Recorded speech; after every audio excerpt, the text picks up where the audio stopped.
கவின் 7 வயது சிறுவன். வறுமையின் காரணமாக காலில் செருப்பு கூட இல்லாமல் தினமும் பள்ளிக்கு செல்வான். அவன் செல்லும் வழியில் ஒரு பாட்டியின் பழக்கடை இருந்தது.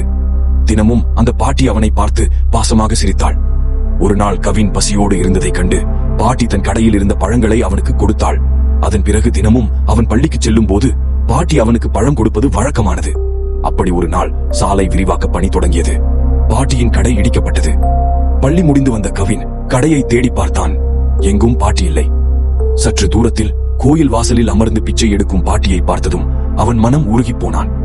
அவன் ஓடி சென்று, பாட்டி, நீ என்னுடன் வா, என் வீட்டில் என்னுடன் இரு என்றான்.